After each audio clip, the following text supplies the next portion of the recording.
Ya, Assalamualaikum Bu Windy. Waalaikumsalam Ibu. Apa kabarnya hari ini? Alhamdulillah sehat, semangat. Oke, tetap semangat ya. Iya. Oke, jadi hari ini kita akan melakukan percakapan praobservasi, di mana tujuan dari percakapan praobservasi ini agar Bu Windy lebih percaya diri dan lebih siap ketika pelaksanaan observasi nantinya. Oke. Pada percakapan praobservasi ini saya ingin mengajukan beberapa pertanyaan. Untuk pertanyaan pertama itu berkaitan dengan tujuan pembelajaran. Jadi tujuan pembelajaran yang ingin Bu Windy capai di akhir observasi nanti apa ya Bu Windy? Tujuan yang akan saya capai itu mudah-mudahan siswa setelah pembelajaran IPS itu mereka mampu mendeskripsikan tentang keragaman lingkungan alam dunia. Oke, jadi tujuannya siswa atau peserta didik mampu untuk mendeskripsikan keragaman alamnya ya. Oke, kemudian pertanyaan kedua itu berkaitan dengan area pengembangan yang menjadi fokus pembelajaran Ibu nantinya. Area pengembangan yang menjadi fokus pembelajaran saya ada dua Ibu. Yang pertama yaitu bagian kompetensi pengetahuannya. Yang kedua yaitu keterampilannya. Untuk pengetahuannya saya harapkan siswa berkembang terkait wawasan mereka, pengetahuan mereka tentang materi yang saya ajarkan. Terus tentang keterampilannya, karena nanti kita akan melakukan diskusi kelompok, diharapkan siswa berkembang kemampuan sosial emosionalnya karena mereka akan berinteraksi dengan sesama temannya dalam kelompok. Yang kedua juga keterampilan dalam mengemukakan pendapat dan juga berpikir kritis. Oke, jadi untuk area pengembangan yang menjadi fokus tadi ada dua ya. Yang pertama pengetahuan yang berkaitan dengan materi yang akan diajarkan, kemudian keterampilan ya. Keterampilan ini tadi lebih ke sosial emosional, mereka berinteraksi dalam kelompok ya Ibu ya.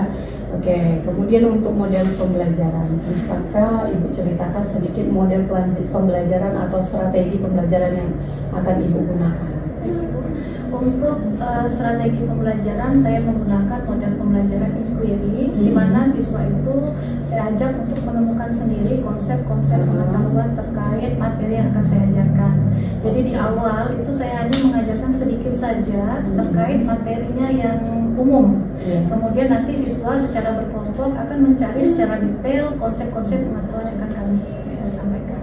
Oh gitu, jadi nantinya Bu Windy akan menggunakan model pembelajaran inquiry ya, dimana nantinya siswa akan dapat menemukan sendiri ya materi dan hal-hal yang berhubungan dengan materi tadi ya. Oke. Kemudian untuk bentuk penilaian yang Ibu rencanakan seperti apa? Bentuk penilaian yang saya rencanakan yang pertama penilaian individu yang saya dapatkan dari tes. Mungkin kalau memang ada kesempatan waktunya saya menggunakan aplikasi Quizzes. Yang kedua menggunakan aktivitas diskusi. Penilaiannya melihat observasi bagaimana mereka proses diskusinya, dan yang kedua itu menilai mereka saat presentasi. Oke, jadi kalau boleh saya simpulkan bentuk penilaiannya ada dua. Yang pertama penilaian pribadi melalui quizzes tadi ya Bu ya. Kemudian penilaian kelompok yang berhubungan dengan aktivitas kelompok dan juga performa mereka ketika mereka presentasi ya Ibu ya.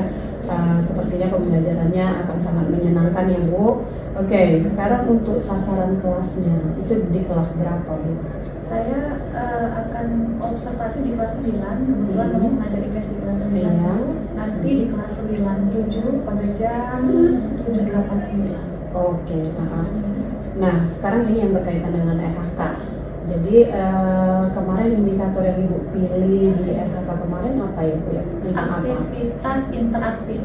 Oke, jadi tentang aktivitas interaktif ya Ibu ya.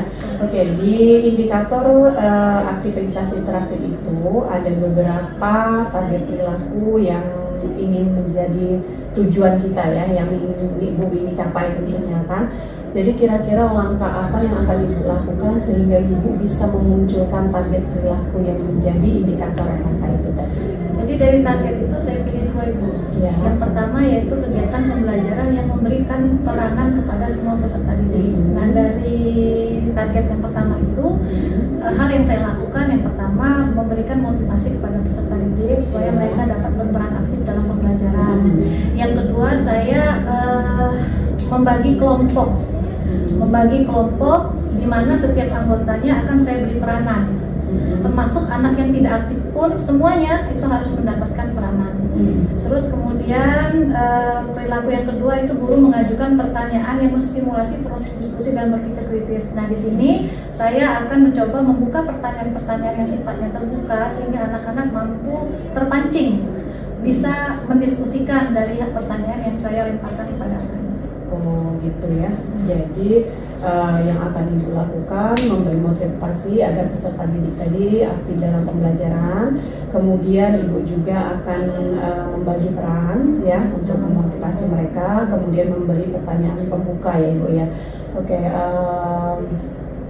Sepertinya pembelajaran yang akan Ibu lakukan akan sangat menarik ya Ibu. Semoga nanti ketika pelaksanaan observasi pembelajaran apa-apa yang telah Ibu rencanakan dapat berjalan dengan maksimal sehingga dapat memberikan pembelajaran yang berpihak pada murid dan pembelajaran yang menyenangkan tentunya. Baik Bu Windy, terima kasih atas waktunya. Sampai jumpa di waktu observasi nantinya. Ibu, terima kasih.